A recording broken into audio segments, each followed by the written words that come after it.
Affairs don't begin in the bedroom. They begin in childhood. In the part of you that decided she needed to bury her truth just to be loved. The part that's now screaming to be seen.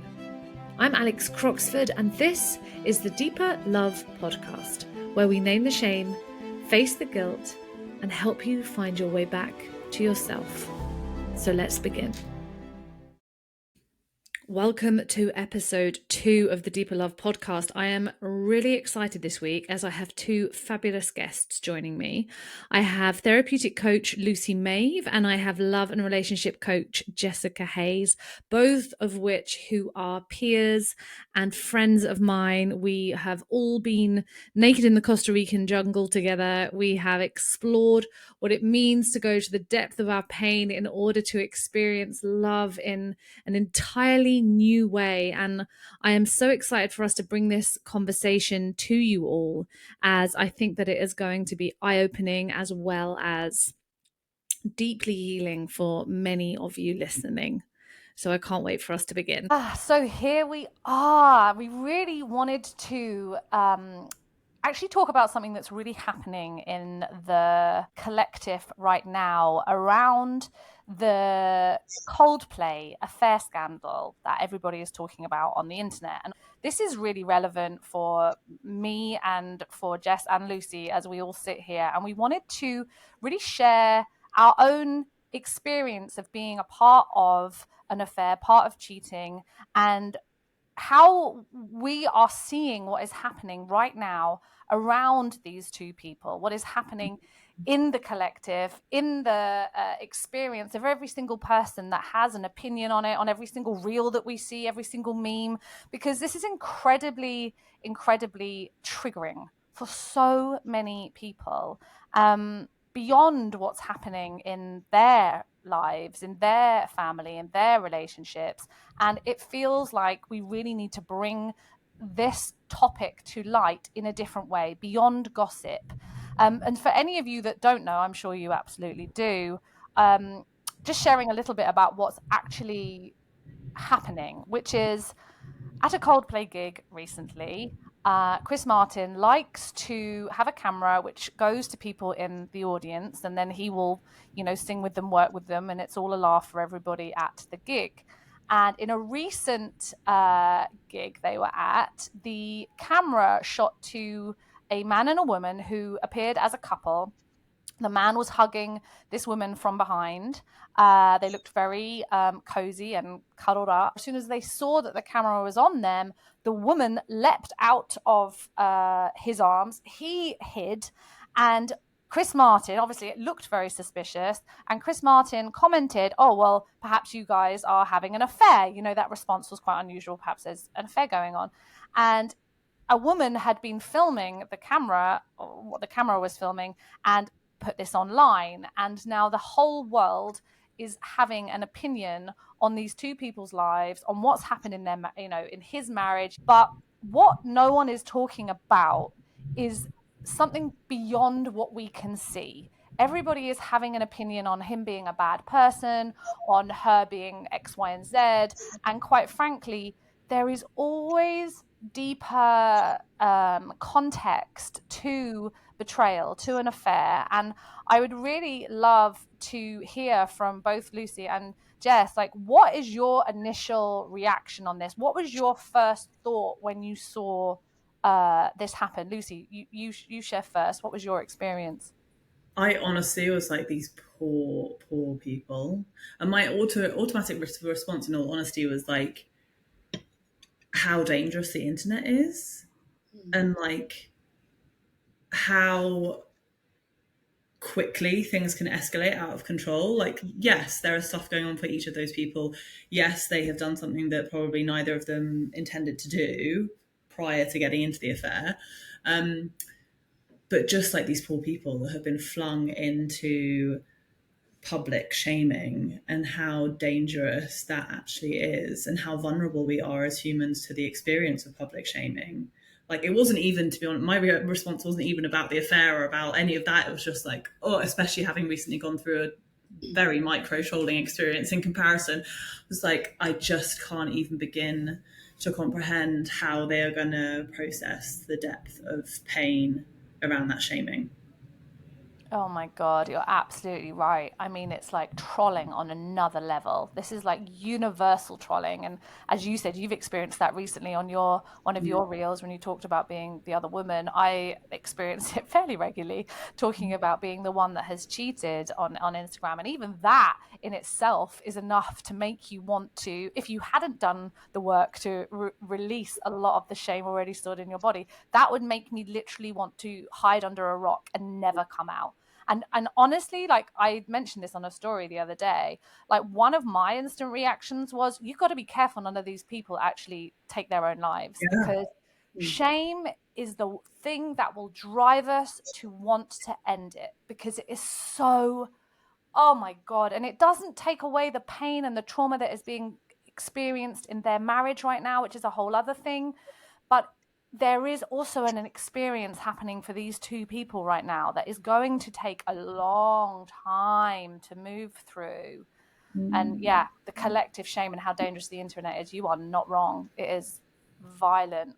What about you, Jess? What was your like initial reaction? I had two initial reactions. I think firstly, similar to Lucy, of like, oh my goodness, these people. Like, I immediately felt there is going to be so much in their own lives that is going to be unpacked from this. Like, it's not just about him and her having the affair. It's also about, because I think both of them are married. I think she's also married with children also.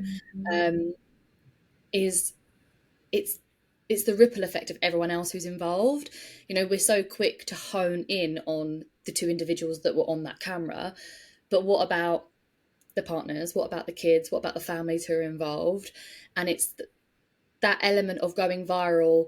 You know, both of you have had that experience recently of like having the trolling, but also it changes everyone else's lives who are involved in this two people's couples. Like, what happens with the kids? I immediately went into, would I go to school on the Monday if I was their child? Would I go to work if I was the wife? And then also the second part was, being someone who was cheated on, it is that immediate trigger, because it's like, that could have been my experience. You know, my partner didn't have an affair, it was a one night stand, but at the same time, it's still betrayal, it's still cheating. And how would I feel if I was on the receiving end? So I kind of had the two-way experience, but I also feel like because of the level of work that all three of us have done, and what I have done, and also what I've done in my relationship, as much as I felt my own trigger, it wasn't a trigger where I was immediately projecting onto them. It's like you can immediately break down the sadness behind everything. And I think when we go into a projection of what's happening in our own world, that's where all the triggers, that's where all the trolling comes from. That's where all the comments come from. That's where all the hate, all the shame, all of that comes from, because everyone's operating from their own system of beliefs, of shame, of pain, of sadness, whatever it is, anger.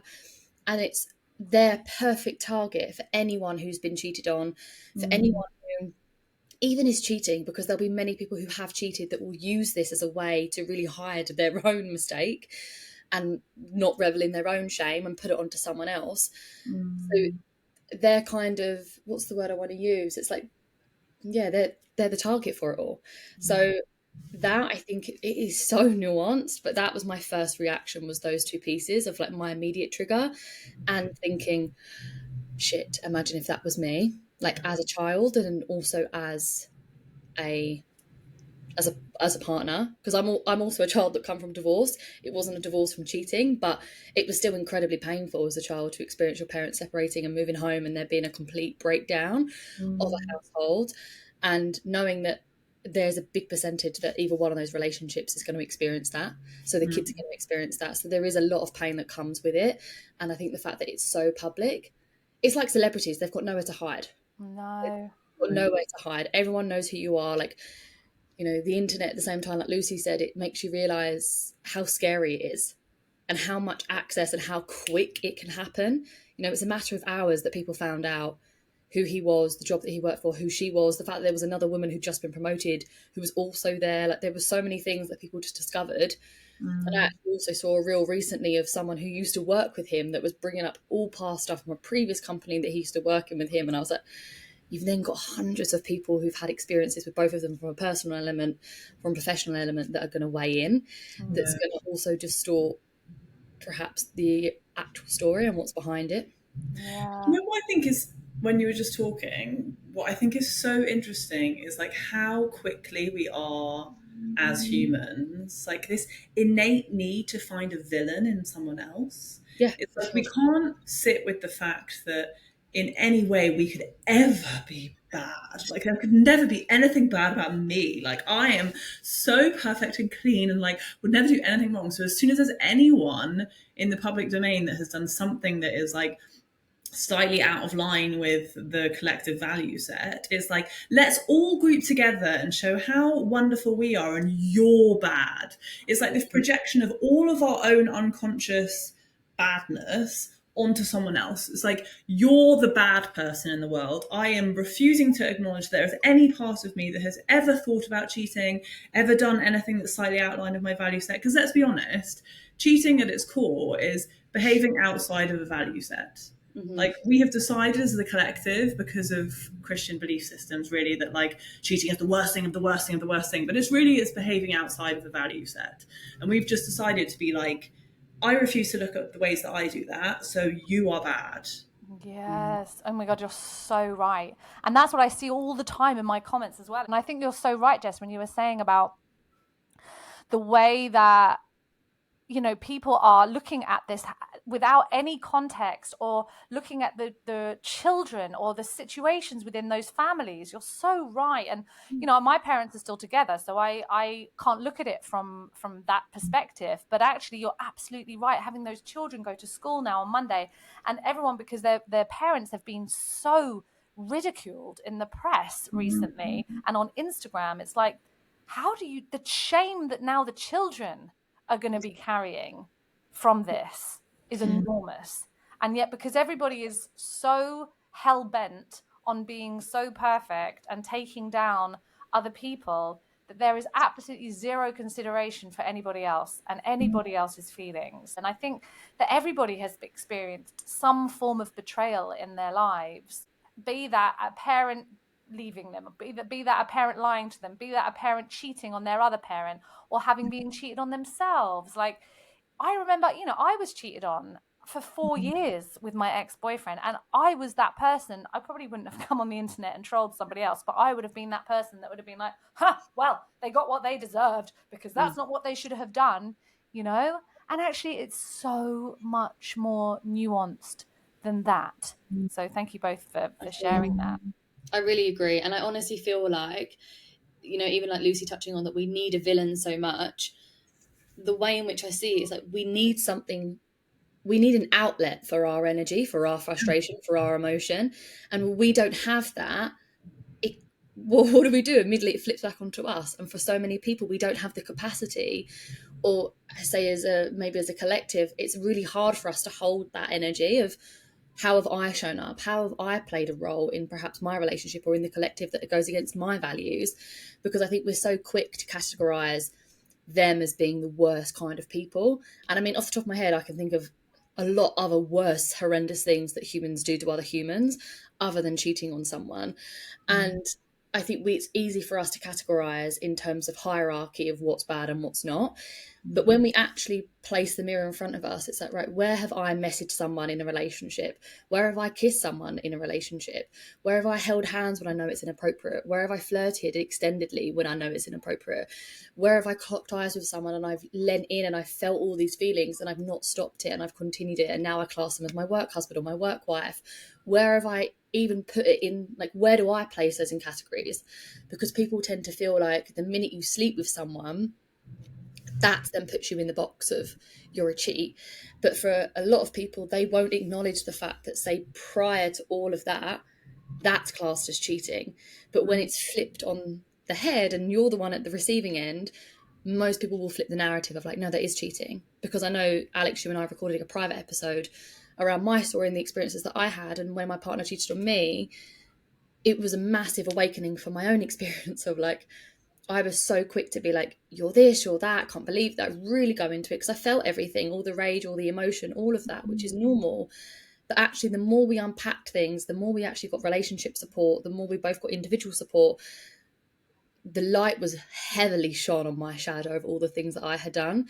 You know, how I inappropriately showed up with people at work, how I'd text people, how I'd kept someone else there, how I'd flirted with other men to get attention, get validation. There were so many elements and roles that I had played in that relationship that from the outset, no one would have seen.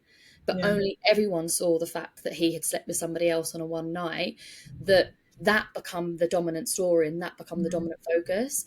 And I think I said to you before of, you know, my friends love me and they want to support me and they want me to be, they want to keep me in the place of like, no, you weren't that bad, like you didn't do that thing, like your thing was okay. But when I actually invited them all to reflect on their own relationship and how you would feel if your partners did that to you, all of them were like, that's cheating. So I said, exactly. So when you actually flip it, people have a very different perspective. But unless you're capable of flipping it, unless you're, I say capable, but even also a sense of readiness of like, you're willing, not readiness, I think is the wrong word, but a willingness to flip it of where can I take accountability? Where can I take responsibility to where I've also played a role in betrayal?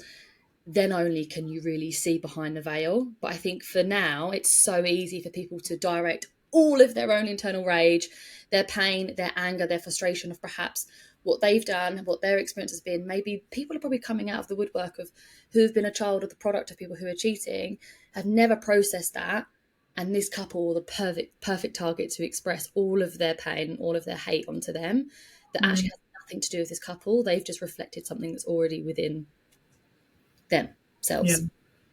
Yeah, I think you're absolutely right. It was really interesting that after I told my husband, my ex-husband, that I had cheated on him, I had to really, like, obviously he asked me like about previous things, and there were so many other times within our relationship before I actually cheated with this particular person where I had not been fully faithful to my husband. Like, that would have been deemed totally inappropriate. And yet I was not willing ever to really, like, I knew deep down, but I wouldn't have ever called it cheating. I wouldn't have ever called it betrayal, because it takes so much for a person to actually say, you know what, I have been unfaithful in some way. I have been unfaithful because of the collective shame, the collective judgment, the stories about what that means about a woman to have done that. And so this is why I believe there's so much trolling that's happening right now around my work, because it's very rare for a person to actually hold up their hand and say, I did this. Well, I think the minute you put a label on it, the minute you need to take your responsibility and accountability. And I think that's actually what's more scary. People having to sit in the responsibility of what they've done and how they've shown up. I think this is like, I was just reflecting as you were talking, Alex, about like my own experience when I was the other woman and like the impact of collective shame on that experience. Because the thing with shame is it isolates us, right? So it's like as soon as we feel shame about something, we are not going to talk about it. We're going to go inward. We're just going to be like completely isolated in our own experience. If there was no shame around cheating, my experience of being the other woman was I probably would have talked to people about it more. I wouldn't have shut myself off. Like when my friends were like, Lucy, is this still going on? I would have been like, yes, instead of like, no, we don't speak anymore. Like, just pretend that's not happening because I'm so embarrassed. If there was like a level of acceptance around the complexity of the human experience and how we all hold shadow and how we all hold a desire to be loved and appreciated and chosen, and that can sometimes show up in funky ways, this stuff would come out in the wash way faster, because we would be reflected back by other people like, oh, that's happening, like, interesting, I wonder like what's going on for you, like what is like resulting in you behaving in that way. Like there'd be an openness and a curiosity which would allow us to actually like transmute whatever the pain was that led us to do the thing and move out through the other side. Whereas because of the collective shame, it's like it festers. It's like this closed off box that you hold inside of yourself that you're left on your own with. and then it just grows, because it's like there's no valve for it to be, apart from with the person that you're potentially having an affair with, where like it's kind of festering together and you're in this like shame box together, which for some people is actually quite an erotic turn on thing. Like if there was a valve to be like, let's just air this thing out, like with people that are neutral, the charge would dissipate. And I actually think we'd have a lot less infidelity, because if we were allowed to say, God, I'm in my relationship right now and like I'm really noticing myself like having a desire to sleep with someone else. Like I've really noticed that in myself, that like I've started looking at other men and being like, God, what would it be like to be with them? And if people in our lives to be like, wow, I've experienced that too. Like, I wonder what's going on. Like, how connected are you feeling with your partner right now? Like, what's going on in your life? Are you feeling like whatever in your work, like an exploration around it, a curiosity around it, rather than like, oh God, I would never do that. That's bad. You're wrong. Let's just pretend we never had this conversation. Like that's what creates the cycle. Because we're constantly in this like, I can't talk about the fact that I don't have this perfect relationship that everyone else is showing online, and I have these like bad parts of me. Like I had a conversation with a client last week about, I mean, this is a friendship, but it's similar. She came to the call and was like, I feel so bad because I'm feeling this like anger and resentment towards this friend, and I should be feeling happy and da-da-da. I was like, no, we are complicated human beings with a multitude of different parts of us at all times. Like, can we be curious about it rather than shitting on ourselves? Oh my We're God. really shitting on ourselves, and it doesn't happen. If we're like, this is bad, it just festers, and like then we do it even more, you know? Agreed. I think one of the things that stood out when you were saying that was finding a neutral outlet. Yeah. And I do think that's what people struggle with a lot, because yes, we're all coaches. Yes, we've done a lot of work to get us to a place of being neutral when it comes to clients and perhaps even friends. But I think from maybe a reality perspective, so many people don't have neutral people in their lives, parents, friends, whoever it might be. So they feel like I don't have anywhere to go. And because there is such a taboo around getting support and opening up, be it shame as a part of that too, I think that also isolates people. Of like, well, I can't go to anyone because if I go to a therapist, people are going to think that I'm crazy. If I go to a coach, they'll be like, what the fuck is she doing to a coach? Like, people have such ideas or perspectives and beliefs around getting support, thinking that you're crazy. And I do feel that, all three of us are British, and I do think it's perhaps a sweeping statement, but I do feel like, especially in the UK, there is such a idea of still going to therapy even though it's 2025.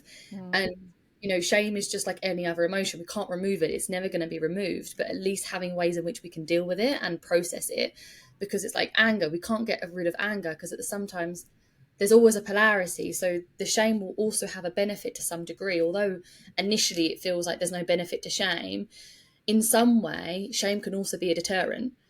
Like, I'm not going to do that because I don't want to feel shameful. So it can be also beneficial to know that there is shame that's possible. But I think the issue is getting caught in it and being stuck in this web of shame that, like Alex said at the very beginning, when we put so much shame on someone, the end result is someone taking their own lives. And I think when you're looking at it from a relationship perspective, like you said, there also friendship, it's just relationships in general.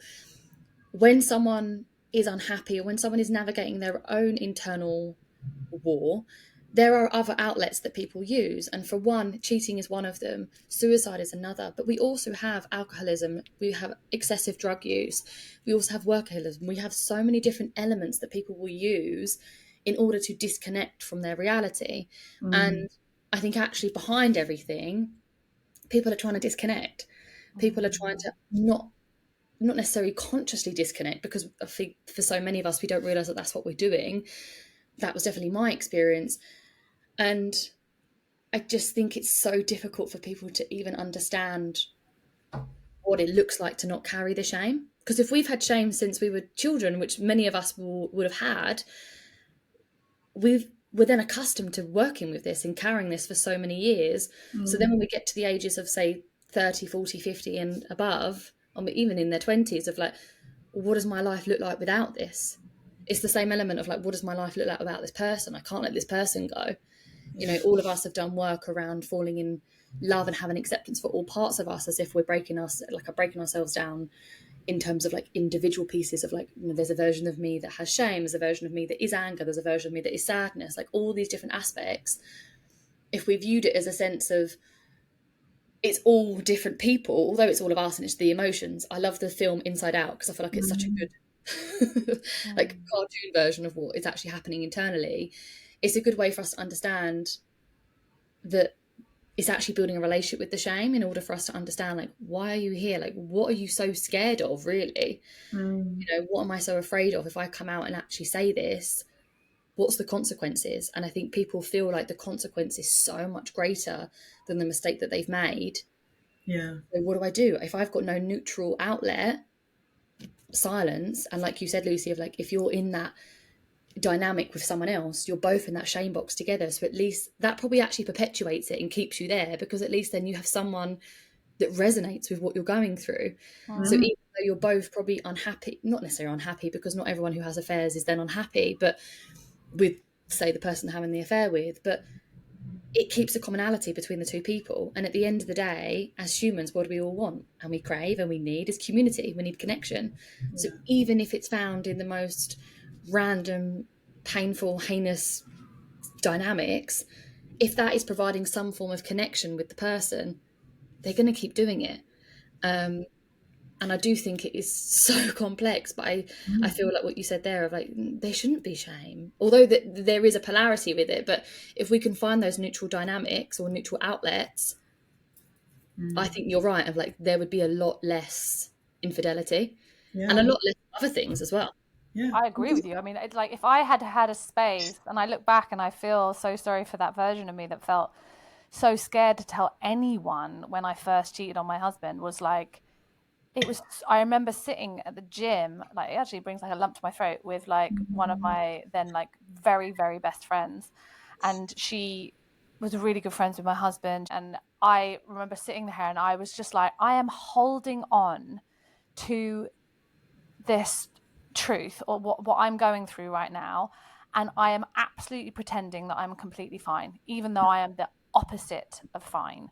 And obviously there was so much risk in me sharing it with her on so many levels. I was going to put her in a difficult position, but it was like I was crippled by the fear of her judgment on me. And like, even though, you know, she loved me, but I was so terrified. And I think that is one of the scariest things, is judgment of others in all of this, and not having somebody else to say like, you're okay, like, yes, you know, you've acted outside of your values and the values that society has set, but let's look deeper, because I think we can all agree that affairs or betrayal or cheating, infidelity in whichever capacity, a text message, an emotional affair, a full-blown affair, a one-night stand, is really it's a symptom.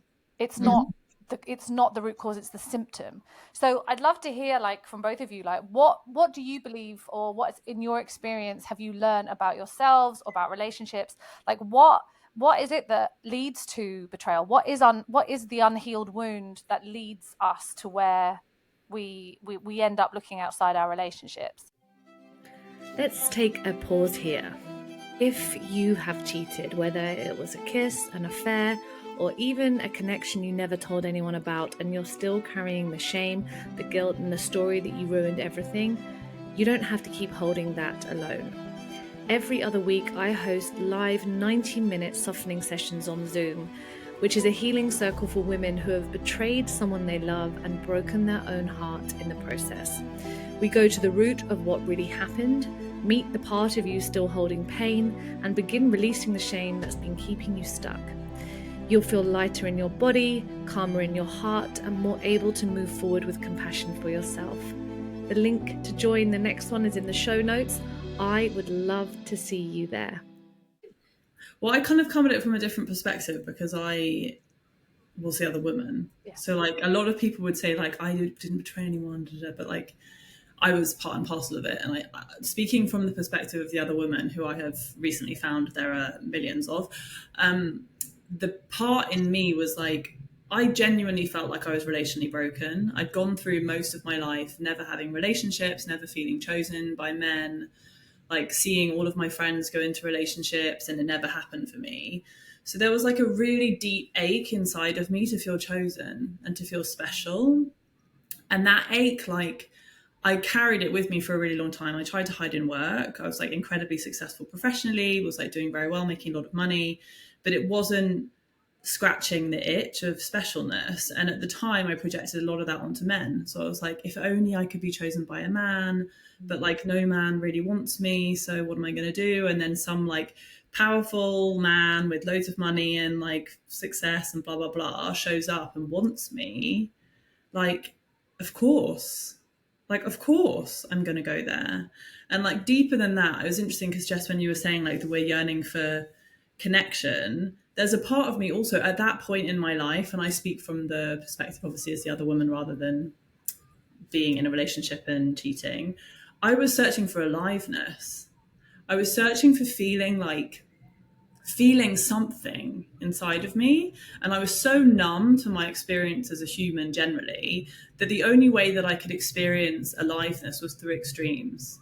So it was like, this is quite an extreme situation. I'm like in this situation with a guy that I work with. People could find out he's married. He's also kind of semi-famous. There's like loads of stuff going on that makes this feel risky, and I feel alive. I can finally feel myself as a human. I'm like, oh my God, I feel alive. And now I'm like, great, I feel that regularly. But at the time, I didn't have connection to that. So it was like this deep yearning inside of me to feel chosen and to feel alive, really. And is there anything wrong with those two desires? No. Did they manifest in ways that were potentially hurtful? Yes.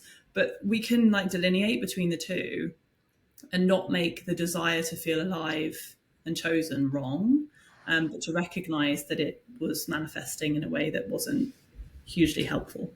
Oh, I love that. And you know what? And like, where are you most chosen? You're most chosen by a person who is already married. Yeah, Like, or they're going to risk their marriage for me. Like, look how chosen I am, you know? Yeah, I feel that, and I really hear that on the aliveness as well. And I think that that was definitely one of my experiences too, was the numbness that I had inside, the absolute inability to be able to feel any of my feelings, except what I thought was, you know, happiness. Couldn't feel anything else. But yeah, now I'm in this situation where I was suddenly feeling so many things. I felt like I mattered.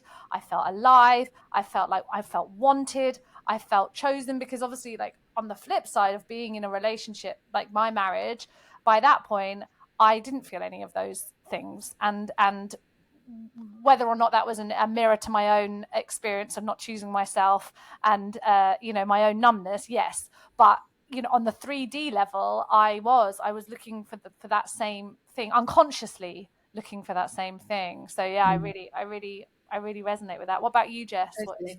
I actually wanted to ask a question for Lucy then as well when you were sharing, because like that sense of feeling like I want to be chosen, because this is what I find interesting, because I speak about it on my own experience of like, at any point did you feel like, oh, his wife might find out, or like, well, how did she feel? Or did it feel like that was so out of the picture because this need of yours was being met? This is like incredibly vulnerable for me to share, but in all honesty, I didn't care. Okay. There was like at that point, and I now recognize like it's like quite painful for me to share that in this space, because I recognize that people could really come at me for saying that.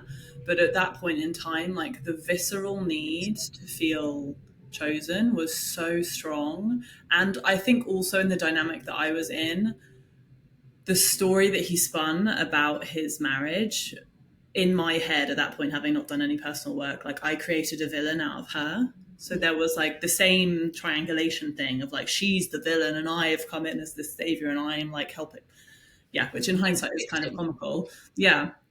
But it was only when there was like a potential of her actually finding out, when it started to, then I was suddenly like, oh, sweet Jesus, like, what have I done? And like, that was when the shame kicked in. But before that actually happened, it was all just, in my head, I was like, she's the villain and I'm here like helping him somehow. Yeah, beautiful. Thank you for sharing. That's something that I wanted to ask, because I feel like being the one who was cheated on and having that experience with like my partner where he had cheated, it was interesting because for me, I'd already started doing some of the work on myself. Nowhere near at the level that I have done now, but at least enough to be like, okay, maybe it's not all her. Because I think also in situations like for you, Lucy, people are very quick to skip the guy and go straight for the woman.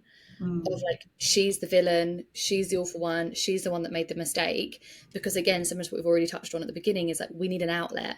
And for some people, they don't want to lose the partner because their own perhaps habitual pattern of, well, I'm chosen by him. You know, if he stays with me, if he doesn't leave this relationship for this other woman, I'm then chosen. So we don't even know what the story is for her experience. But I do think there are many dynamics where they completely skip the guy and they go straight to the woman. And the experience that I had when I'd found out that my partner had cheated, I was like, did she know?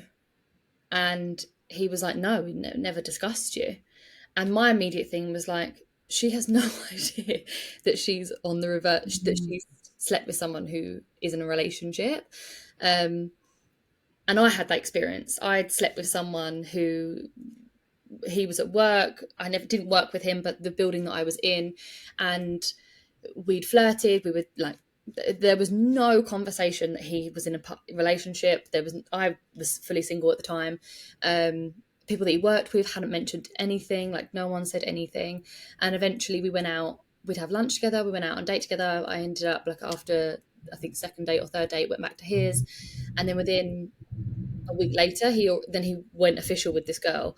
And I was like, well, you weren't not official with this girl before. You don't just meet them and then become girlfriend within 7 days. Like, that's not a thing.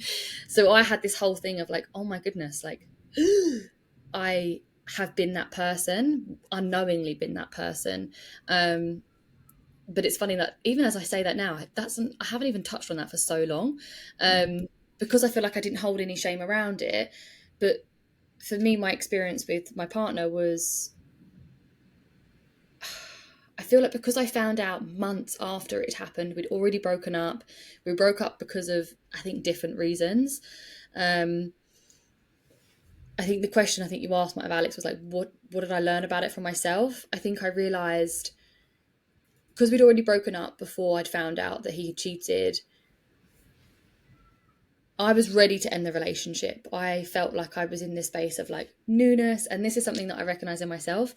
I love that new, fresh energy, and that is a catch-22. I think there's a beauty in it, and I think there's a detriment in it, because I think the detriment is that you're always chasing something. You're chasing this high, and the relationship had ended for many different reasons, and then finding out that he cheated months after, I actually think it, in all honesty, how do I want to word it? I feel like I was somehow removed from it actually happening, because I hadn't found out in the immediate time it had happened. I think my feelings towards it, how I felt about myself, maybe would have been very different if I'd found out at the very time. But because I found out, say, 8 months later, I was already deep into like my single girl era, already deep into even more healing, that I was able to hold what had happened. And I think actually when he did tell me, I was in full rage. Like, I was so angry. I was so angry. And I think this is the same thing of like, when we're looking at shame, as much as we want other people to hold our shame, we need to be able to hold ours. As much as we want other people to be able to hold our emotions, be it anger or pain, sadness, we also need to be able to hold our anger. So as much, he wanted me to hold what he had done, he also needed to be able to hold the reaction of what happened and the consequence from me from being so angry. But then I remember, like, within 24 hours, I was like, oh my God, I just didn't expect to act in that way. And I want to ask you, can I ask you a deeper question? I want you to, like, I know this is quite out there. Yeah. But I know that I know we've talked about this before, and I think that it's like, what's really interesting is looking at what unhealed wounds led to even being the experience of the one that was cheated on. Are you 100%? My fear was fear of being left, my fear of abandonment. And when we actually got to the crux of it, I can see that my literal deep wound of being left and rejected is what created the actions that I also think contributed to him cheating. And I think this is what's also hard, because me and my partner decided to reconnect. We've been back together for 2 years now. We're just about to have a baby together. Like, it's really transpired in a really beautiful way. But for us to navigate what had actually happened, we had to look at the deeper level. And hand on heart, when we started getting couples work, I was so convinced that we were going to be unpacking the fact that he cheated. I was so naive to the fact that there were going to be so many elements that involved me. And by session 3, it had nothing to do with the cheating. Yeah. And it was very obvious that it was literally an outlet. And it took me straight into my own root wound of fear of rejection, fear of abandonment, that essentially was showing up in a way of, well, if I do everything for him, he'll never leave. If I give him everything that he wants, he'll never leave. So it was actually transpiring in such an anxious way that from the receiving end was pushing him away. And he was much more avoidant and I'm much more anxious. And actually, again, having the light fully on me meant that I had to really look at my own shadow of like, right, where have I betrayed? Where have I lied? Where have I done all these things? Because it's so easy for me to fixate on the fact that he's the one that slept with somebody else, because it's like he's the one that hit the full hammer down and smashed everything up. But he wasn't. Our relationship was already broken. Our relationship was already being destroyed. And I believe wholeheartedly that whether he cheated or not, our relationship would have ended. And I believe that, say it hadn't have been for the cheating, I don't know whether it would have taken us to these depths this quickly. Maybe I would have got to the layers that I'm at within myself, and perhaps I can't speak for him, but I will assume that maybe in time we would have got there. Maybe it would have required another relationship or another load of lessons for us to finally hit the level of which we've got to now. But now I feel confident to actually say I'm actually really glad I got cheated on, because it took me to those levels. And that I held so much shame around admitting the fact that I'd been cheated on, because I had such an identity of like, I'm not that kind of person that ever gets cheated on. No one does that to me. I will never get back with someone who cheats on me. So I had like the reverse shame. So I remember ringing my mum and telling her that we'd broken up, and I was mortified. And I was like, Mum, I'm so embarrassed. We bought our home. We'd renovated our house. We'd been together 3.5 years. We'd been living in our place for 2 years. We just got back from Christmas. It was at the beginning of January. Everyone was so surprised. So there was such a layer of shame that I was carrying, the fact that my relationship had ended. Not even about the fact that he cheated on me, that hadn't come out yet. And then getting to a stage of then finding out that I was the person that got cheated on was such a layer of shame. But I think had that not have happened, I don't think I really would have got to the depths of, wow, my fear of rejection isn't actually always about men. My fear of rejection was about fear of being rejected by friends or by the world. Well, by your parents, no doubt. Yeah, completely. And it stems from that. And that's where I think being the product of divorce has given me such a nuanced perspective. And I actually I shared something about this recently, about the whole thing that happened at the Coldplay scandal, was being a product of the divorce gave me such different perspectives. You know, before I started this work, I really villainized my dad because he was the one that chose to leave. And actually now going through such an experience of myself with relationships and becoming a relationship coach, as we all are, and then also getting relationship support and going into the depths of what is required to create a healthy relationship and also then sustain it, made me actually really grateful for the fact that I had experienced divorce, because I was also able to experience what it meant, what it looked like for people to choose themselves rather than stay in a relationship that did not serve either of them. Because if that was the case, my experience as a child would have been very different. So although people have the experience of being in, you know, their parents still being together, unless your parents are happy, I think there's always going to be lessons. There's always going to be pain. There's always going to be things that are there. And I think at the end of the day, the root cause is what carries you through. So my root fear of rejection actually ruled my life in every area, not just relationships, but the relationship was something that I wanted so viscerally that my attempt to cling on to it was actually way more harmful than it was to accept this part of me. When you were talking, it made me think about, like, when you said about the experience you had when you guys broke up, and this like, oh my god, the shame of like not wanting to tell people, and like, oh, that we've broken up.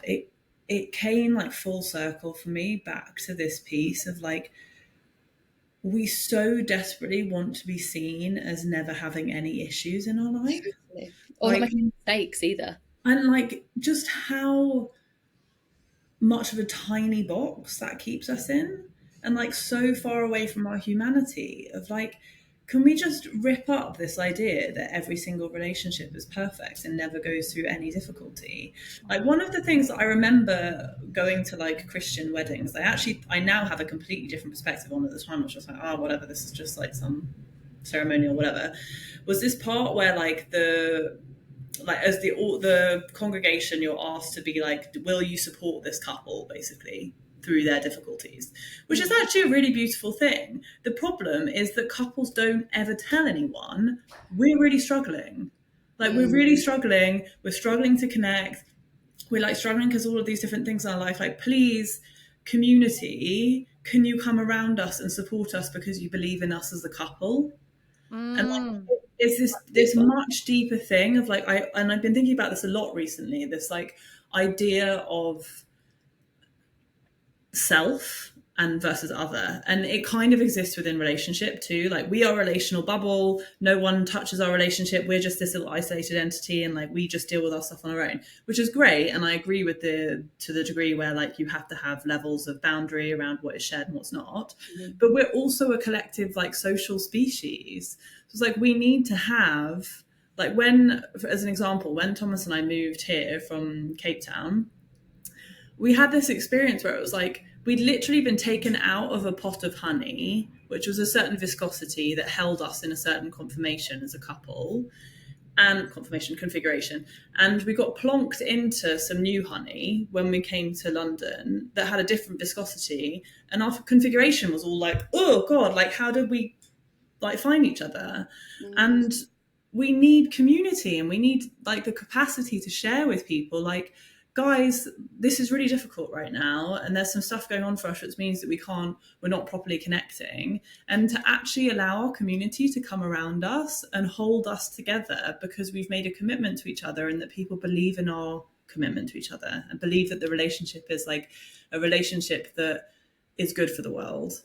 And I love relationship coaching, and I think it's really important. Obviously, I work in that domain, but we also can't forget that we are part of a bigger thing. Yeah, I think it's so true, and the absolute like desire to be seen as perfect in our relationships is actually what keeps us in so much more pain than if we, as you say, as if we were to able to go to our friends and just say, you know what, we're really struggling with this at the moment, and for a friend to not be like, well, you need to break up with them, because I think that's one of the we forget that actually, or we don't even know, I say we forget, or maybe our souls have forgotten as we're going through this human experience, that we learn about ourselves through relationship.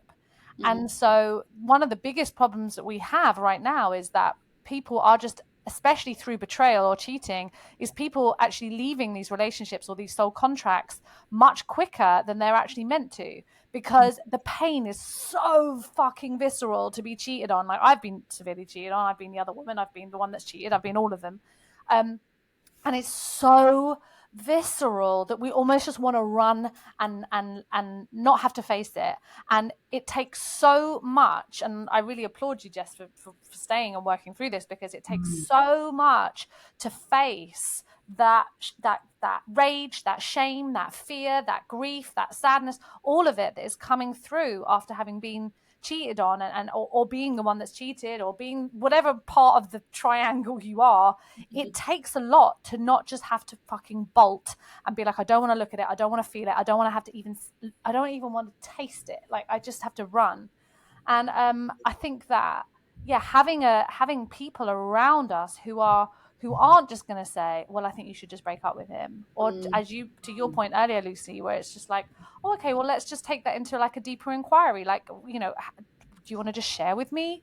And to be able to have someone to just listen and also just share there. Like, I remember we've had conversations, and it's like, your friends have another perspective on your relationship. And it's if you're friends, and this is what one of the hardest things is, and I think, you know, it's easy for us to say because we, as you said earlier, Jess, we can be more neutral because we have, you know, done so much work, but we've been it trained does, to be neutral. we've I trained think to be neutral, it's like exactly. we get the training that we've actually had to do to get us to a point of neutrality. Not be like, well, I think you should have broke up with him. Yeah, And he's you a know, boss, leave him.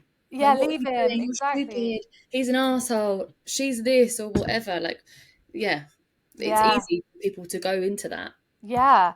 And I think that we, you know, we haven't really touched on this. We've talked about the wounds, but ultimately, like, these wounds where, you know, these wounds of wanting to be chosen, these wounds of not wanting to be seen as anything other than perfect, this wound of fear of rejection, of fear of abandonment, of not really wanting to be truly intimate, so we choose people that are unavailable. You know, these are all wounds that have come from our childhoods. Like, these are deeply ingrained wounds that are carried in our central nervous systems, which we are unconsciously playing out in our adult relationships over and over again. And that's what no one's talking about around this Coldplay scandal. We're all looking at it from this, you know, he did this, she did that, he's wrong, she's wrong, da da da da da. But we're actually like, what was going on for these two people at a far deeper level?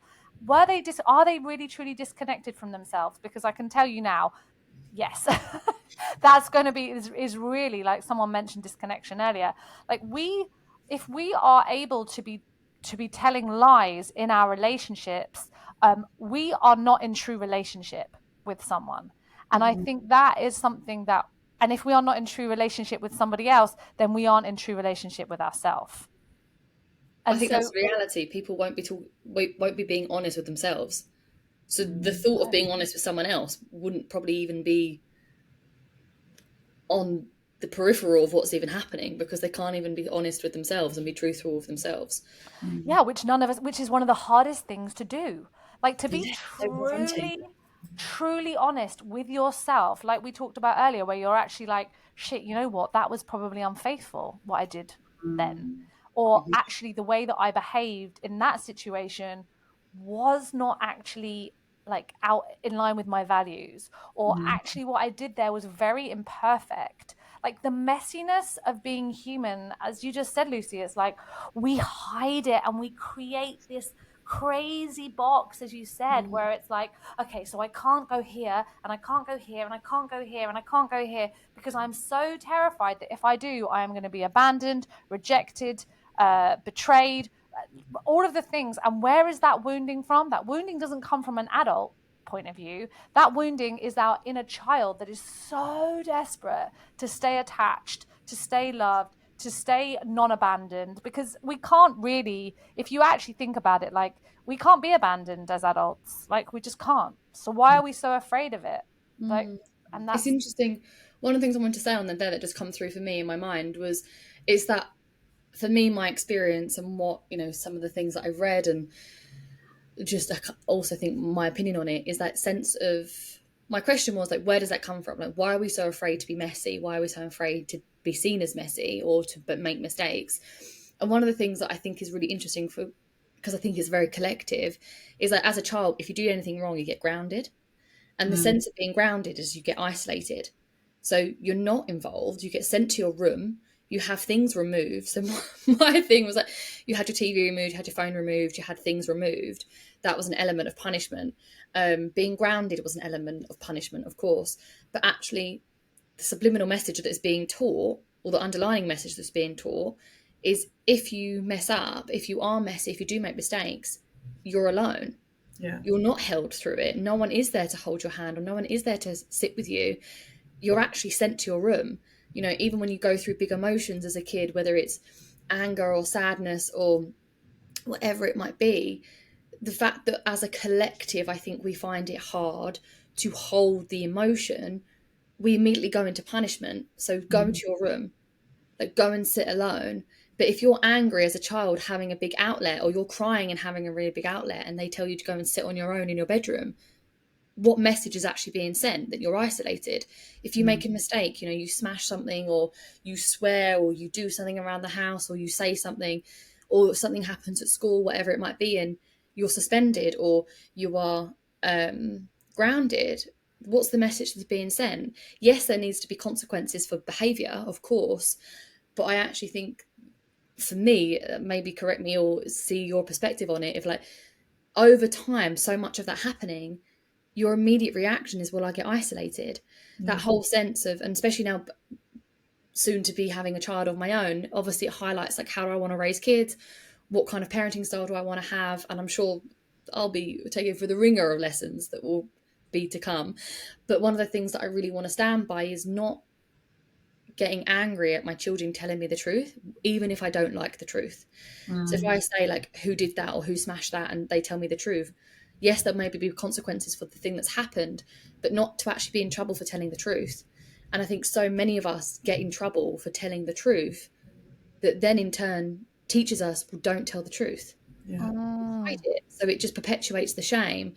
So I think although that we've all had so many different experiences growing up, and everyone's childhood will be different, even if you're siblings and raised by the same parents, your childhood is going to be different. But ultimately, I think that is a very collective, maybe not collective in terms of the world, but I feel like it's a very westernized thing to be grounded, to be pushed away, to be punished in that same way, that I think actually really teaches people to isolate. So it's terrifying, you know, as a child to be sent in your room and to lie. Yeah. Like, so, like as you were talking, I was like, it touches on like I mean, this is going on a whole different direction, but it's like how often we lie. And again, the like owning up. So it's like we all lie multiple times a day. And like, because we've been trained that if we don't lie, we'll somehow be like shamed or ousted or ostracized or whatever. And it's like, can we just bring, like, I have a friend of mine in Cape Town who said that she gave herself this, I don't know, commitment, task, whatever, for a month, that she was like, I'm going to tell the truth every single day. I'm going to tell the truth around everything. And within like 15 minutes, she was like, she noticed herself wanting to lie again. It's like, and this isn't someone that's like compulsive liar that you'd be like, oh my God, you're like lying about everything. She's like a really grounded, has done a huge amount of personal work person. She's like, oh my God, it's everywhere. Yeah, like even to the degree where you're like, oh, sorry, I'm running late because I like, I don't know, I'm in traffic or whatever. Like, no, I'm running late because I got up late or whatever. It's like the tiniest things. It's like, no, I have to protect my self-image. I can't in any way let anyone. I wonder why that's so big. And it's interesting that she did that, because actually one of the things I wanted to share, that I got back from a retreat. It wasn't our retreat that we did last year. It was the following one after I did the ayahuasca retreat. And that was something that come through of like, right, just be honest and, you know, just stand in that. And that was really the point that me and Sam decided we were going to reconnect. And the day I landed was a Saturday evening. I'd booked a massage for the Sunday, and I'd never set an alarm. So I slept through the massage. I woke up as the massage was supposed to start. And I was like, fuck. And I rang, and I immediately, straight off the cuff, I'd said I wasn't going to be doing this anymore. Straight off the cuff, I rang and said, hey, I've tried to ring. I'm on my way and I'm late.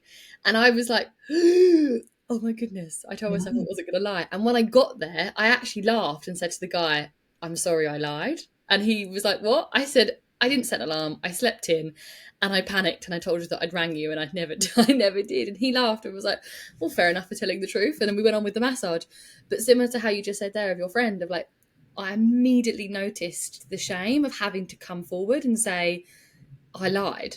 And I mean, it's not petty, but it's such a small lie. You know, I slept through my alarm and now I've missed my massage. What's the consequence? Maybe they're fully booked, they can't get me in that day, and I've lost the money that I've paid. But you're looking at it on massive scales of people lying about their relationship, their love, their happiness, their marriage. Of course, if people are finding it uncomfortable to bloody tell the truth that they're late because, I don't know, they just got lost in an Instagram hole sitting in their towel after the shower, opposed to getting out the shower and getting ready straight away, how are you expecting people to then all of a sudden come forward about all the emotions and trauma and wounding about their relationship? Like, you'd think this would be, you'd think, like, you can see on the spectrum of how difficult it is to actually come forward and be honest. Because I really do feel like it roots into like, well, I'll be rejected, I'll be ostracized. Totally. That hits a wound. Exactly. And you're so right. And actually, I was literally listening to a podcast about this 2 days ago, where it's like we lie even just like when we say we're happy to go to that restaurant. Someone's like, do you want to go to this restaurant or this restaurant? Oh, I don't mind. That's a lie. You do mind. You actually want to go and have Thai for dinner. You don't want burgers. Or when we say yes, when we really mean no. Like, is it okay if you come and, I don't know, feed my cat? And you're like, yeah. And inside you're thinking no. And that's because we're constantly trying to be accepted and loved and not rejected and not pushed away or accepted by the clan, by whatever it is. And that is truly disconnection, because we all look around, and I think this all the time, and I say this to so many of my clients.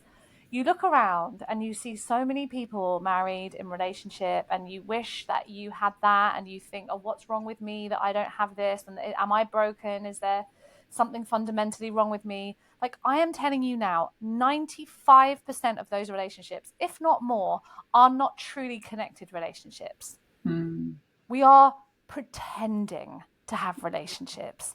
And I remember that very thing being reflected back to me by my own coach before. It was after I told my ex-husband that I had cheated on him, but it was whilst we were trying to repair and get back together. And I said something about being in a marriage, and she basically said to me, "You're pretending to be in a marriage."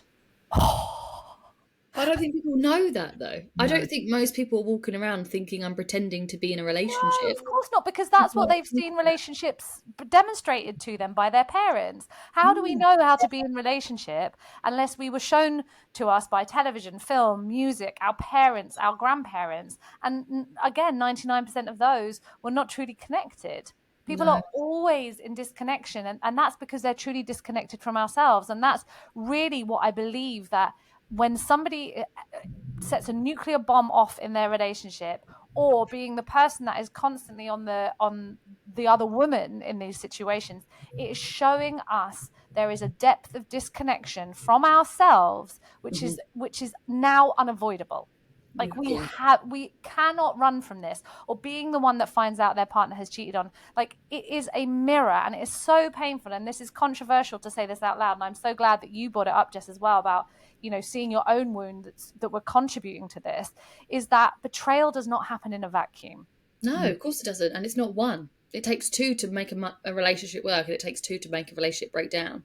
Yeah, exactly. And this is a nuclear bomb that goes off. Totally. Sorry, go ahead, Jess. I was going to say, one of the things that I find beneficial, I mean, again, catch-22, my dad's a therapist, so it's like there's many benefits to it. And as a child, there's many different things to it. But I remember sharing with him that Sam had cheated.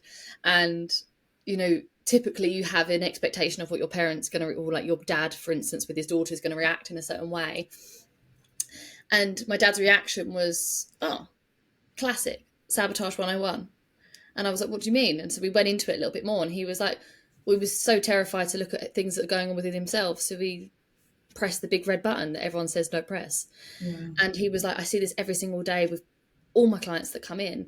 And it's interesting now, being on that receiving end of that experience, I see that in my own clients, and we all do it. We have this big red button that people say don't press. It's like ultimate destruction.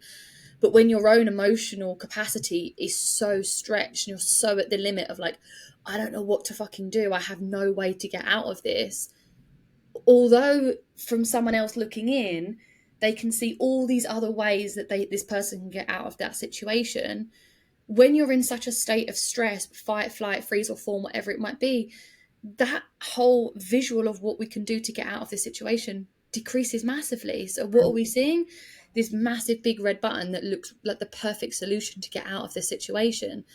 So I think, again, similar to this whole Coldplay situation, anyone looking in on it has so many different ways to be like, well, they should have left. If they were unhappy, they should have told someone, this is really bad. I mean, of course, it's not a nice situation to be in. But as a collective, everybody looking in on it has very different views, which is so interesting, Lucy, that you said that about from weddings of like, who's there to support me, is because when you're in the couple, it's like anything. You're in a relationship and you're like, you're at it. Sometimes you leave and you think, fuck, I didn't even realise how intense that was, or how bad that was. I'm so glad I'm out of it. Or you leave and be like, my God, didn't realise how toxic we were both being. That was definitely my experience. But you don't see it because you're so in it. And I think then having other people who aren't so emotionally involved have different explorations and a way in which they can help you. And I think that's the reality. Whereas now you've got so many people projecting onto this couple, saying, well, they should have done that, they could have done this, giving them so many different scenarios of what they could have done instead of what they did do. Well, okay, great for you to have that perspective because you're not in the situation. But when you're in the situation and that big red button is there, most people will press it. And it's so unconscious. But it's the thing, like, Alex, I know you and I have spoken a lot before of, like, my partner shares a very similar experience to you of, like, the cheating was the thing that woke him up. You know, it was his conscious awakening, because he was very much like, I will never fucking do that to anybody. It's the worst thing anybody could do. Like, he had such strong beliefs around it, and he ended up doing the very thing that he hated so much. But it was a thing that opened him up to, like, what's actually here. Yeah. And it had nothing to do with the cheating. Well, because I definitely have disorganized attachment, but my partner is probably erring on more anxious. So I err towards avoidance in our relationship. And sometimes when I get to, like, extreme levels of activation in my system, like, the intensity of it, if I hadn't done the amount of work that I have done, I can understand how people who have that amount of intensity in their bodies do stuff like cheat and whatever else, because it's like the intensity of, like, I have to get out, like, I have to run, I have to get out, I have to, like, somehow find space, is so intense and so strong that it's like, unless you have the capacity to be like, wait a second, what is going on inside of me right now? Like, what is happening? How can I re-regulate? Like, I have, like, deep compassion. Like, I have a lot of clients that have run away from relationships after, like, a few months because they're suddenly like, it's just too intense. Like, I'm feeling all this stuff and it's so intense and it must be him. And it's like, okay, like, I see that, and, like, I know what's going on, and that's okay. But, like, it is a lot. It's a lot to hold if you Totally. have. It And really. I think that it's interesting you say that. I met with a woman the other day, and she was talking about her affairs, and that she felt really trapped, and she was always, like, with one foot out the door. Like, even in the relationships she's in, there is always one foot out the door, looking to see if there's something else, because actually the commitment and the true meaning of intimacy, I into me you see, was so scary and brought so much fear up in her body.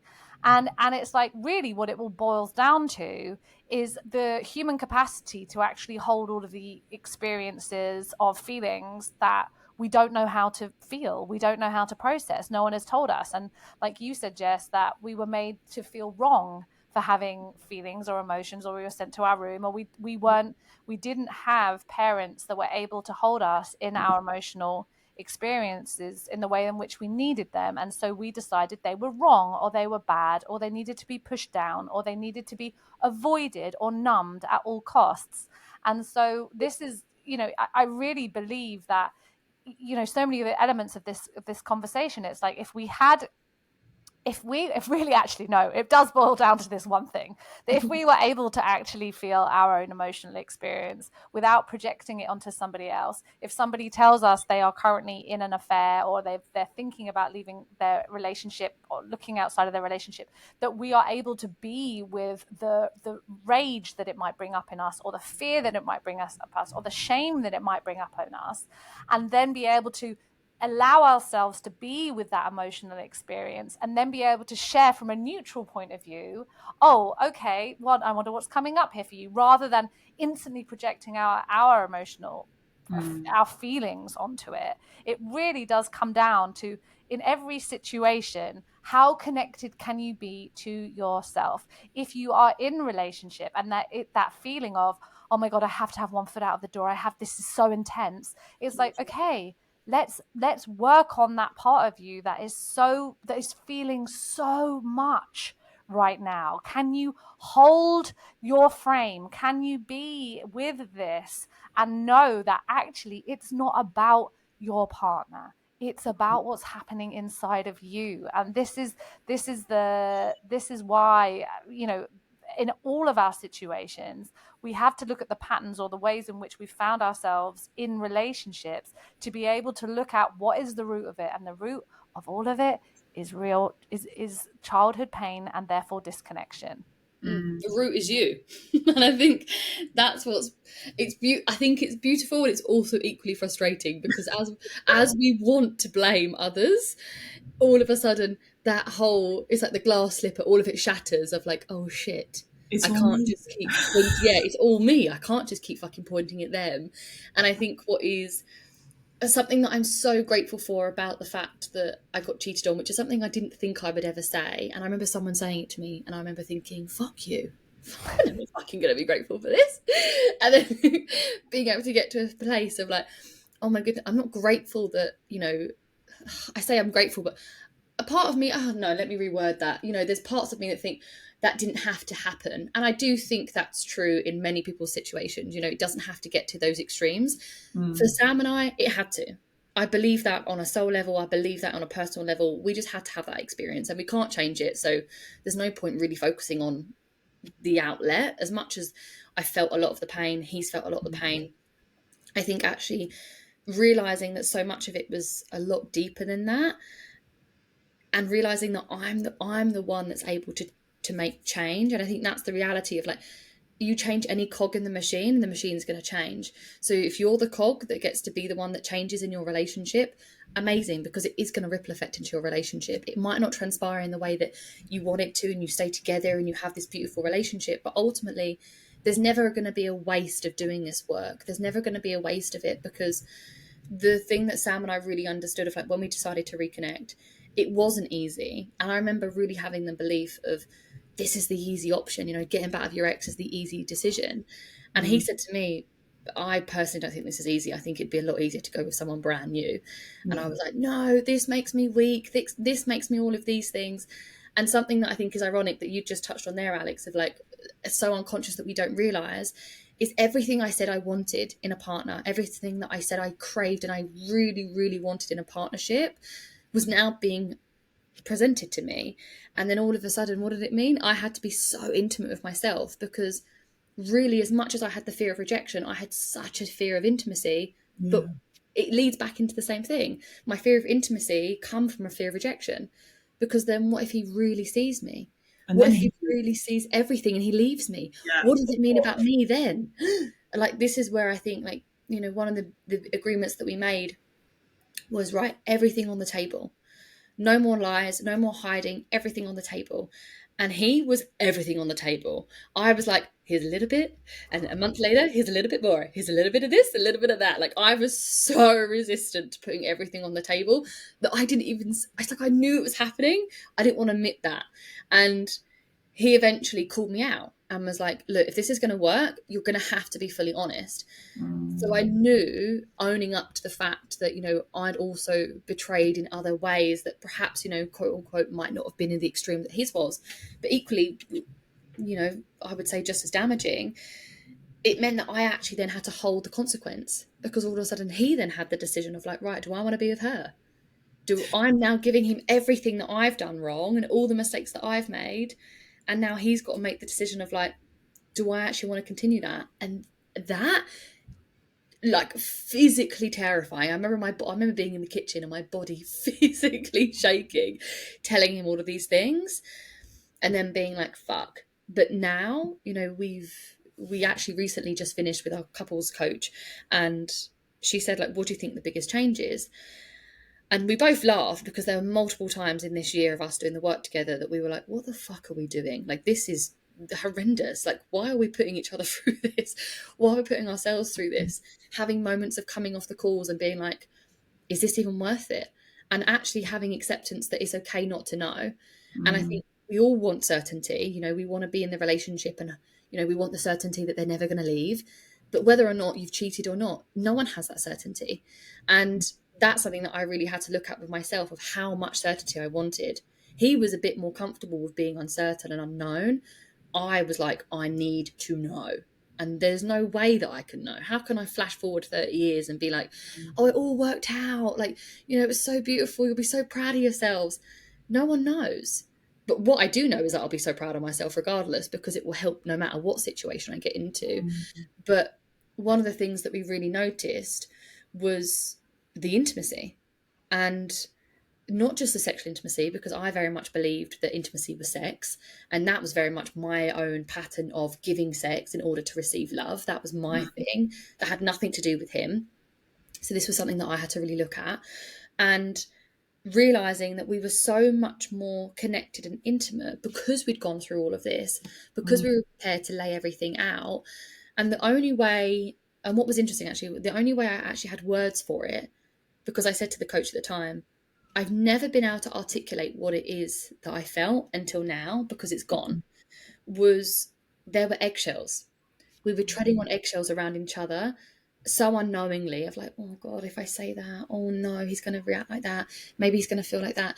Oh no, like all of these such subtle things that are so not subtle were literally just rotting our relationship from the foundation up. And I hadn't realised that all of those things were coming from a fact that we felt unsafe to share how we felt. We felt unsafe to feel what we actually felt truthfully for ourselves. We also felt unsafe to talk openly about any topic with each other, because we were both, I'm not speaking for him, but I was so scared that relationship wouldn't survive it.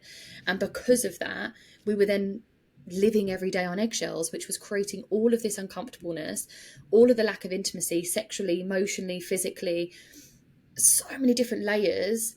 And then now we got to the end of our coaching and I was like, that's what actually was happening. We were actually treading on eggshells all the time with each other because we didn't know how to have these conversations. And rightfully, you know, we both laugh now of like, yeah, maybe it's not going to be said in the best way every single time, you know, because we get triggered. We're human. You can't always come in with a neutral perspective. Sometimes you are like, oh, fuck, I talked about that. What did you say?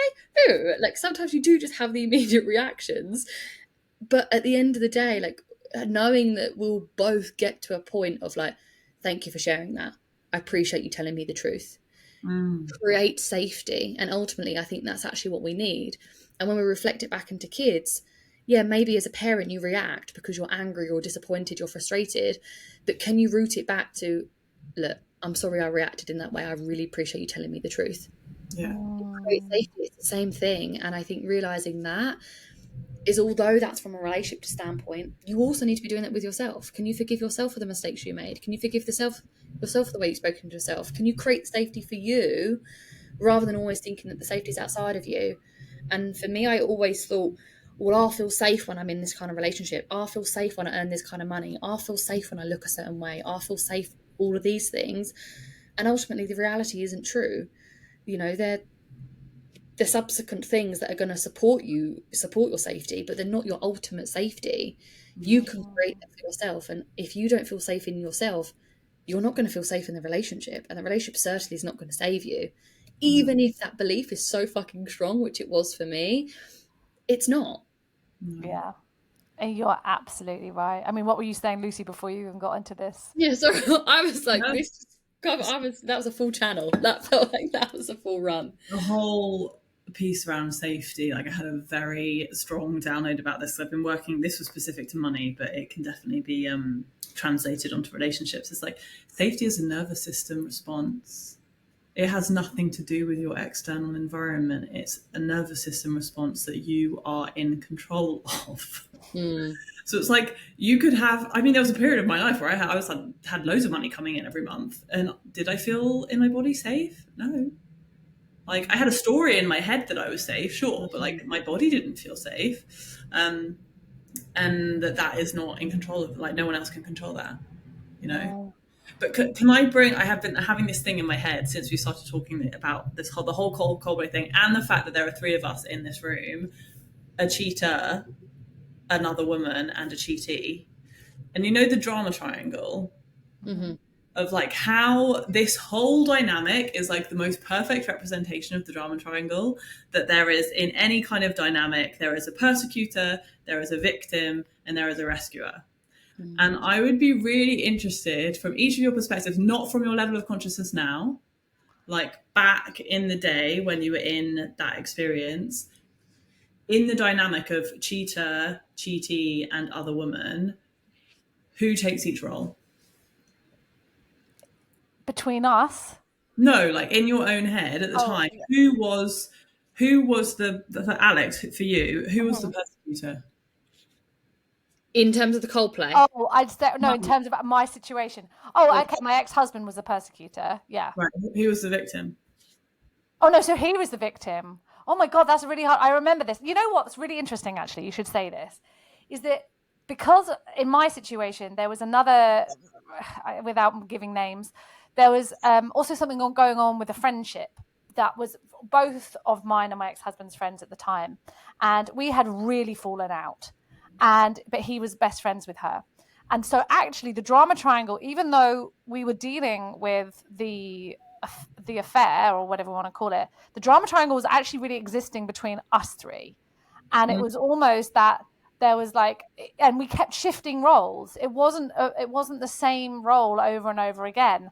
Like 1 minute he'd be the persecutor, then he'd be the victim, I'd be the victim, then what was the other, victim, persecutor, and rescuer. Yes. He'd be the rescuer. Like, we kept moving around and around in this drama triangle over and over again. And so I think, like, and even in the affair as well, it was like often I would be the rescuer. That was my pattern as well. So I was always trying to rescue other people in their emotional experiences, and in the process was abandoning myself perpetually. Yeah. And you know, so then in like the friendship drama triangle, she was the persecutor, I was the victim, he was the rescuer, and then we'd switch. It was this constant move around. Because I think the reason that it kept coming up for me was around, say, with the Coldplay thing. It feels to me that the collective narrative with it is that the victim is the like partners of the people, the persecutors, the two people who were cheating, and the collective are the rescuers, that we're all being da, da, da. And it's so interesting in all of our situations as well. It's like recognize where we had placed ourselves and be like, how was I actually the other role too? Like, how was I actually the person? For me, I was like, I was the rescuer.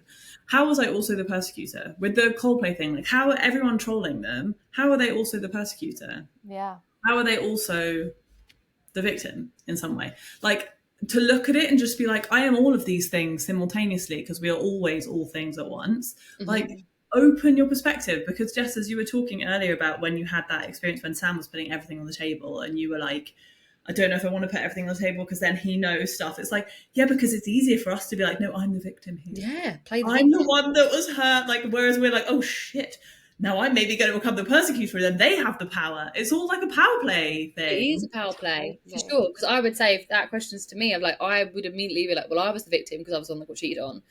He was the perpetrator, and the other woman was the saviour because she was the solution, i.e. But actually, you've just completely touched the nail on the head, because in that situation where it now meant that I had to come forward, that's me physically changing the role.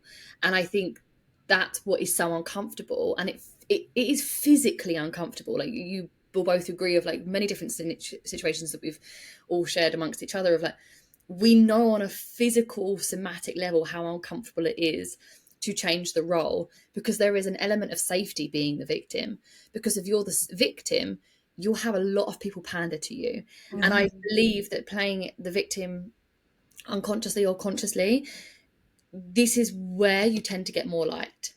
Yes. So totally.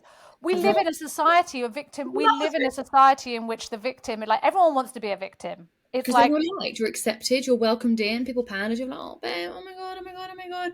And don't get me wrong, it all feels good to be a victim at times. Like, we're all going to play that role to some degree, but it's whether we get trapped in it.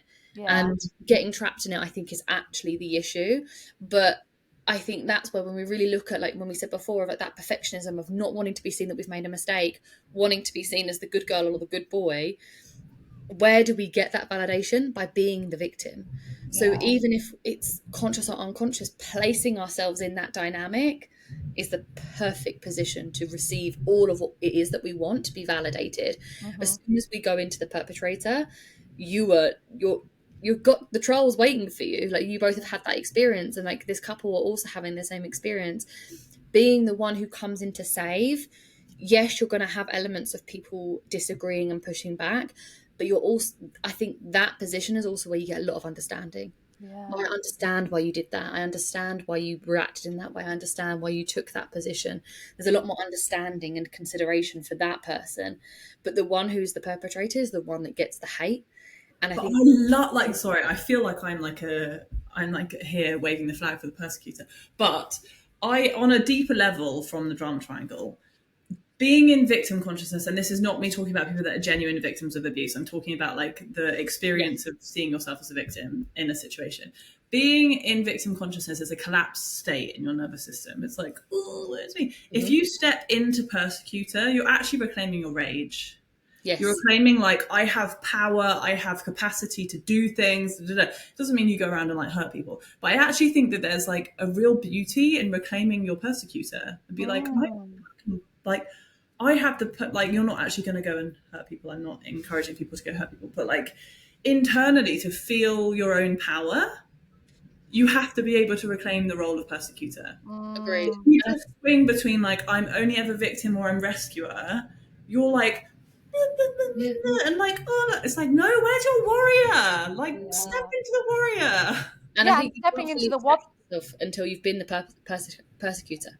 I don't Say think that you can again. find. I don't think you can find full self-acceptance unless you've been in that persecutor role. I Yeah. completely agree. Until you look at your shadow, until you look at the fact that you are fully capable of doing all the awful things, all the things that cause pain, all the things that cause destruction, until you can sit in that, I don't feel like you can fully accept yourself. And it's interesting. These are conversations that me and my dad have a lot with each other of like, you know, what are the things that he says around like, even in this spiritual space is like, there is a way of like, I accept the light in you, I accept the light in me. And my dad's like, I fucking hate that. Accept the darkness in me. Like, accept all of me. And I think that's the reality of like, we have created, well, there is a world that's been created where we want to accept the light. We love the light. It's all love and light. And that doesn't exist. It's only a part of us. And if we only focus on that, we cut off a huge half of our identity. And I think that's where we find it hard to sit in the shame, sit in the anger, sit in all of the rage and the darkness, because some people, I say people, but a collective of people will find that so uncomfortable. So when we are talking about finding neutral people that we can have the conversations with, this is where it really comes down to being selective about who you have the conversations with. Because if you're starting your journey at the very beginning, not even at the very beginning, but if you're starting to go into your shadow, having conversations with people who cannot hold their own shadow are not going to be able to hold yours. If they can't hold their own darkness, they are not going to hold space for your darkness. But if you're going to people who have been in their own darkness, have fucking looked into the abyss and been like, this is fucking terrifying, what is all of these parts of me, and have gone through the ringer of really being able to find acceptance and love for these versions, when you bring your darkness to those people, they're going to hold you with love. They're going to reflect. Getting flashbacks to the retreat, which the retreat. When Alex and I were leading with those women, was like the depth that those women went to. Because Alex and I were like, I'm not afraid of. Oh, the one that you two did together. Yeah. Like, I'm not in any way afraid of any of the grit. Alex isn't afraid either. It's like, let's go into it. Yeah. Let's all be in the like most gritty versions of ourselves. And like the permission that gives to people to be like, oh my God, I don't have to be. But that's because you've done it. Exactly. And that's the thing. I think that's what it's felt, not necessarily communicated through words, is you can feel when someone's done that, because when you bring something to them, they hold it. And I think that's the difference. You know, all three of us have now got the luxury that we've become friends in this space, that we can bring our things to each other. But I know that, you know, certain friends of mine wouldn't be able to hold my conversation or my darkness or my wrongdoings. I know they wouldn't. And I know certain family members couldn't be able to do it. And I think that's the difference. Interestingly enough, when you touched on earlier, Lucy, about like when you're in that shame box together and it perpetuates it, I also think you're in the acceptance box together, what perpetuates it. So when you're in a relationship where you've both seen each other's darknesses, you've both seen the light, you've both seen the darkness, you've both find acceptance and understanding, and also think gratitude for the fact that humans carry both. I think that is what really creates secure, healthy, and intimate love, because you know that person's not perfect, because at the end of the day, we're all going to fuck up. No matter what we do, at what level, we're all going to make a mistake. But the fact that we've created this world where perfectionism is something to reach for and strive for, we do it only not to ourselves, but also to our partners. So the minute our partner makes a mistake, they're a villain, rather than, maybe we have the reaction and that's warranted, but also people make mistakes. Humans make mistakes. It's messy. And you can only go as deep as what you've gone, and you can only take someone else as deep as what you've gone. So there's no surprise at the retreat that you both held, you were able to hold women in their messiness, because you're both like, babe, go for it. Like, there's literally nothing you can show me. Yeah. And So we need to bring this to a close. And one thing I really want to hear before we wrap this up from both of you is just in a really like short, succinct way, be able to tell me, what do you wish everybody knew about betrayal from any position, whether or not you are the other woman or the one that has been betrayed or the one that has cheated on? Like, Lucy, what is it that you would love for every woman to know? There's nothing wrong with you. mm, It's a natural response to a pain inside of you, and that pain deserves to be looked into. I love that. Thank you. That's so beautiful. Jess? I would say, if you want to see the change in a relationship, be the change in your relationship. Because, like I said, you change one cog, you change the whole machine. And it all starts with you. You are the root of it, whether or not you're the whatever angle you are. I love that. Thank you so much. This conversation has been so juicy, and I really hate that I have to wrap it up. But I love you both so much. Thank you so much for everybody that's tuning in. Lucy, where can everybody find you? On the Instagram, Lucy__Maeve. You'll find me there being trolled. You find you there reflecting the shadow and the truth teller.